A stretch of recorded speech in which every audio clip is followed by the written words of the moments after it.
As the president of a healthcare consulting firm, I've had the opportunity to travel the country and work with executive and management teams to improve their operations, profitability, and leadership ability. The groups that struggle most all have one thing in common: they lack inspirational leaders. An inspirational leader is someone that inspires and motivates their team to peak performance, fosters loyalty, and creates a fun and exciting work environment. Imagine a culture where everybody within the organization that reports to you, or everybody that you lead, thinks not just in terms of how the company could benefit them or their own advancement, but they think about how they could leverage their power, how they could leverage their influence for the sake and benefit of the people around them. Today I'm going to give you 3 specific strategies that you can implement immediately. These 3 strategies are simple and they're easy to implement, and they will help you become an inspirational leader that not only improves operation and performance, but inspires and motivates your team to both individual and organizational success. So I was just silly enough to think that this is what I was supposed to do.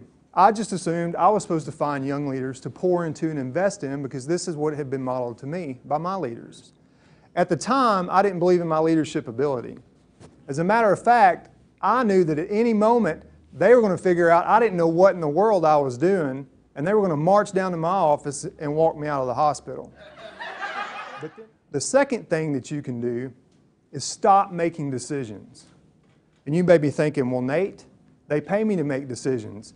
If I stop making decisions, they'll fire me. What in the world are you talking about?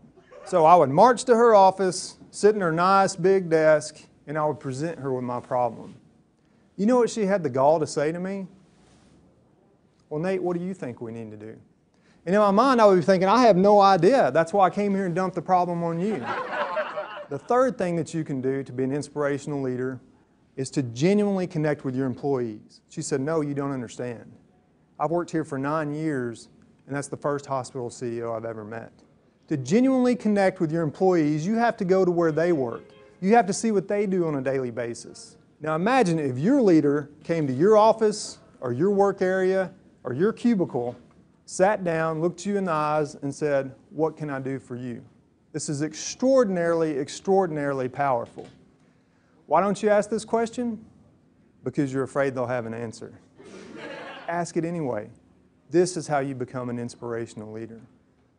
But how incredible, how extraordinary would it have been if you'd have had a mentor with you on every step of your journey to help you and assist you? I began my career as a physical therapist, and I was so fortunate to have the opportunity to work with people towards the end of their life.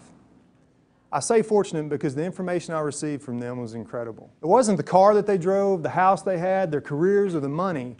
It was simply helping other individuals. We are a culture of accumulation, but at the end of life, accumulation isn't what matters. What matters most is generosity. Ladies and gentlemen, the world is starving for inspirational leaders.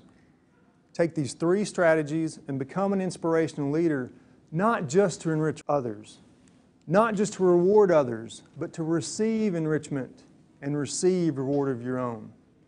Thank you.